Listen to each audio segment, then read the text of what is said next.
Hi everyone, this is Dr. Mike, host of the free iTunes podcast, Psychiatric Secrets Revealed with Dr. Mike, but that's not why I'm here today. This is another Saving Savvy episode, this time doing sort of a review comparing the iPad mini with the Nexus 7. So here I have a nice pretty in pink iPad mini, and here I have in a more doctorly blue Nexus 7. This is a little toy that I just picked up. This is a gift I gave my wife a number of months ago. So this is really more of an op-ed piece. And I'm doing it for a particular reason. What I've sort of discovered looking at different reviews on different products is that even the professional reviews tend to have a bias. Now, I'm not saying that it's an intentional bias, and so I have to assume that my reviews also have a bias. So let me tell you where I'm coming from, which will help you maybe decide if you want to listen to this review or not. So I've had computers for about 30 years, actually for 30 years. I had a Commodore 64 in 1983, advanced to MS-DOS computers, and of course all the Windows computers. And I've built computers, I've fooled around with WinINI files and registry files, and I took a certain pride in learning how to master some of those arcane MS-DOS programs like WordPerfect in the day. But over the last maybe 15 years or so, although I absolutely love computers, my interest has shifted, going from an amazing toy, basically, to just a tool. So I love computers because they allow me to teach, they allow me to learn, they allow me to make productive work, they allow me to create things. And I think that's just awesome. And along those lines, probably about 5 years ago or so, I started to make the shift to Apple products.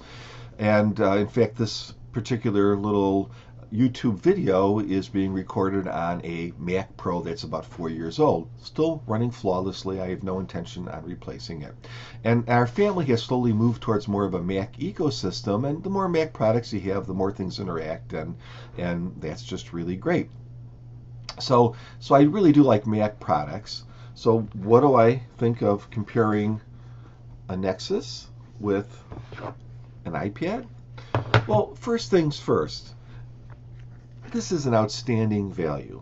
All right, so if you go no further and you're saying, I want one of the least expensive, really workable tablet devices, I don't think you have to look much further than this product. However, I would say if you're looking for a really wonderful out-of-box experience, I would go with an iPad mini, despite the fact that its specifications on paper may seem to be less powerful than the Nexus. So why am I saying that? Well, very simply, when I give Apple products to family members, or if I have family members that purchase Apple products, these are people that are not necessarily, they might be very smart, but they're not necessarily very technical. They really embrace the Apple product. So my wife, who I think is absolutely brilliant, is just not a very technical person. She doesn't like technology that much.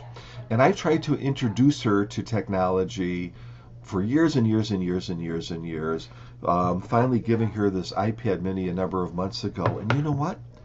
Without much prompting from me, she uses it all the time. She reads on it. She listens to stuff on it. She downloads stuff on it. She checks the web and weather on it.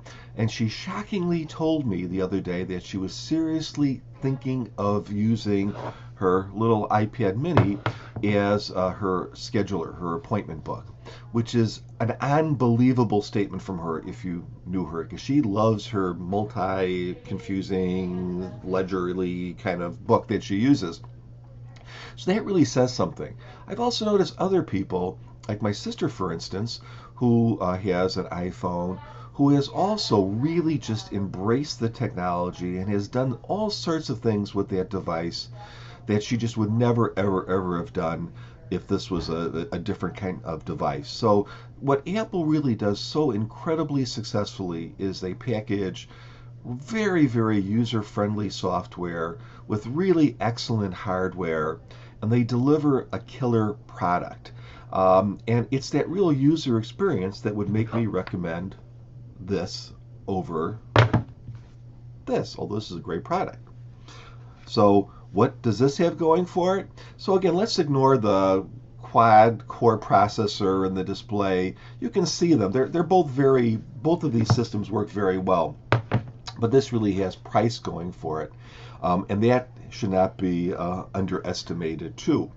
Now, in my personal experience, I'm comfortable with gadgets. So my personal experience kind of varies with this Nexus 7.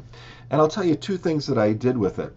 One is I used it for a very simple little app called Audio Digest. This is a doctor type of piece of software where you listen to audio like lectures, and then you take exams to get credit, which we have to do as doctors. And so I'm kind of an old-fashioned guy, and I actually listen to the audio on CDs in the car. I know that's really ancient stuff, but that's what I do. So I listened to like 4 CDs, and it was time to take the tests, which you can do separately. And I started taking them on the Nexus 7, and it was a totally workable experience, but it wasn't very enjoyable. And I was thinking, why wasn't this enjoyable? Little small things. Sometimes the screen would flicker when I would try to download something, or sometimes the submit button, I had to press it a couple times and I wasn't sure if it submitted the information. Sometimes it stuttered just the slightest in between pages, despite all this power. Nothing at all that I would say was outrageous or unworkable. I mean, really, it's a great little tablet, but it wasn't real enjoyable. I actually did the 4th test on my iPhone. And by the way, I had an Android phone for 2 years before, so I'm pretty comfortable with Android. But I did I now have an iPhone. I did the last test on the iPhone, much smaller screen, but it was a lot more enjoyable because everything flowed perfectly. It worked really well. They even had some little page curl transitions between the pages that were kind of fun. So I know that's just one app, but it sort of kind of gives you a feel for just that little bit of extra polish that I think you get with the Apple products. Now, to counter that, I took the Nexus 7 with me on a business trip by itself and kind of separated myself from my little, I also have an iPad, from the iPad. And what I found was when I separated myself, this became a much more usable device to me because my expectations just dropped a tiny little bit of a notch. And so I used this for the typical things that you would consume on a little tablet. I used it for things like YouTube, email, weather, checking the news, that sort of a thing. And I found it was just marvelous in that way. So when I kind of separated myself from the iOS device, I thought, hey, this is really a nice little device. So the bottom line is that, in my opinion, and it's just that, if you are looking for that out-of-the-box experience, you're looking for that really high-quality construction, you're looking for something for someone who really, is not looking to root their device. They just want to get in there and use it. You're going to pay a premium price, but it's hard to not recommend the iPad mini or the iPad devices in general, despite what you might see on the internet about it's looking a little dated and that sort of thing. It's just marvelous. If you're looking for an incredible value and a pretty darn good experience, how can you go wrong? Well, you can't with the Nexus 7. It's just, I don't know how they can sell them this cheap. I'm sure they're selling them pretty much at cost or maybe even at a loss. Construction isn't quite as good. This is just regular glass, for instance. This is not Gorilla Glass, so it's not going to be as durable if you drop it or that sort of a thing. But still, wow, what a great value. Can't go wrong. And in fact, playing around with this device is making me want to revisit the Kindle experience. Not so much going back to the regular Kindle, but I might just have to try out one of those Kindle HD 7s to see how it stacks up against the Nexus. Oh, I don't know. There's always something else to look at.